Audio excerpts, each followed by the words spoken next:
of other stores there. We've seen a Binny's and a Pottery Barn and possibly an Ulta as well. We believe they've all been hit overnight, and this is very close to North and Clybourne, where we told you we'd watched two groups of looters going in there and looting that store, and it had already previously been looted as well because the door was smashed on it. We watched the first group pull up in vehicles, 2 or 3 vehicles. They got out, they went in, they took whatever they were taking and got back into those vehicles. And then we watched a second group pull up and do exactly the same thing, pulled up in vehicles, went in. We saw 6 men in that group go in and take whatever they were taking and get back into those vehicles and take off. Now, we have seen a lot of closures downtown, a lot of restricted access downtown or to the downtown area. A lot of streets have been blocked off.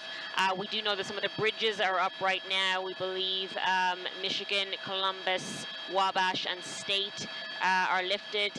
LaSalle and Clark, at last check, were still open. But if you are coming to the downtown area this morning, you're probably going to have to get around that if you need to get into the area at all. A lot of closures. The Ohio feeder. All right. So in today's video, I'm bringing you some breaking news. I woke up this morning. Sorry about that, if you heard that. I woke up this morning and I saw what was going on in Chicago. So we're going to be talking about what's going on in Chicago. There's been mass rioting and looting and shooting overnight in Chicago. And so the reason why these people are out here looting and shooting and rioting is because there was a narrative pushed, right? So there was a claim that a cop shot a black child, and that turned out to be false. So this narrative was pushed by BLM Chicago. It says, if your rules include shooting our youth, you can't expect people to play by your rules. Hashtag Chicago protests. All right. And then you go down here, and the Chicago police, they say this is an example of blatant misinformation being shared. The shooting offender is a 20-year-old man who is currently being treated at a local hospital. So it's a lie. It's a lie. But these people don't care. They don't care. They only care about themselves, the opportunists. They just want to snatch and grab as much as they can. They don't care what the narrative is. They don't care what's going on. They don't care if they leave their city in ruins. They don't even care about the police. If they really cared, then they'll call out the black on black crime that's been happening in Chicago. They'll call out all those kids that were shot and killed by other black people. The families of Natalia Wallace, who was 7, Makai James, who was 10, Bernardo Jones Jr., who was 14, Sincere Gaston, who was 1, Lena Nunez, who was 10, Amaria Jones, who was 13, Devon McNeil, who was 11, and Sequoia Turner down in Atlanta, who was 8. Let's make sure. Involved shooting at 57th and Aberdeen in Inglewood. Police say they returned fire when a man shot at them, but as Christian Farr reports, things got even worse when a crowd got involved. There is an immense amount of tension, A police-involved shooting in Chicago's Inglewood neighborhood led to a tense confrontation between the community and police. Very hostile. Emotions were running high. They were responding to misinformation. Chicago police say its officers raced to 57th and Racine on a report of someone with a gun. And when officers arrived, they say they spotted someone fitting the description they were given. Went to stop him. Foot pursuit ensued. He shot. They discharged their weapons. Chicago police say the suspect was hit by police gunfire, and later their officers recovered the weapon they say was used. More than an hour after the shooting, Chicago police say a crowd of people became angry with police, which Deputy Chief Yolanda Talley says was fueled by misinformation about the shooting. Young person that was shot, that was the misinformation. With some other misinformation about a cell phone that was missing. Deputy Chief Talley says that led to at least 2 officers being injured. We did have an officer that was maced by someone in the crowd.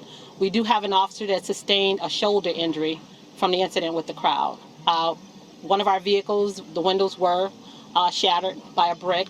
Chicago police say that 3 officers involved in the initial shooting were taken to the hospital for observation, but were not hit by the gunfire. The suspect in this case was taken to the hospital and remains in police custody. The Civilian Office of Police Accountability is investigating the shooting. At 35th and Michigan, Christian Farr, NBC 5 News. Let's take a look at some of these videos.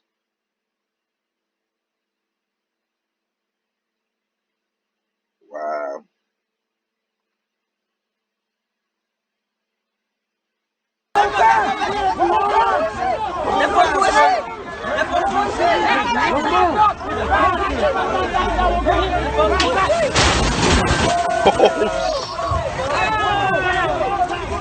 Wow. They're using their car to ram through this window, and this crowd is cheering them on. That is crazy. Wow. Real friendly.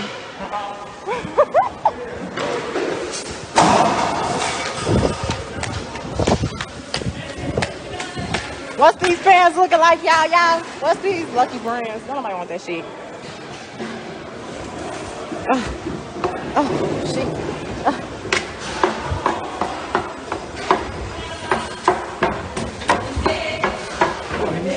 My head getting curly as fuck out of my hood, sweating out this shit.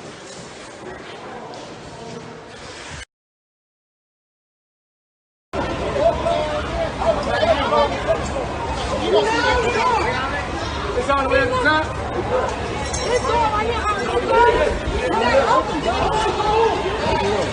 Hey, where are you?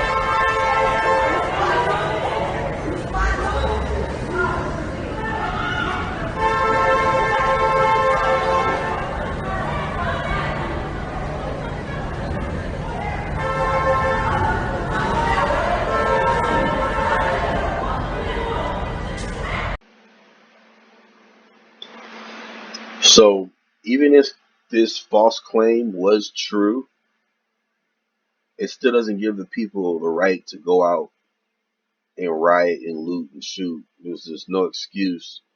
People, everybody was out there for their own reason. And if they think Black Lives Matter, then they would care about all the other kids who were killed at the hands of other black people. They would call out the black on black crime that's been happening in Chicago. So that's all I have for you today. Please like, subscribe, and comment. All right, until next time.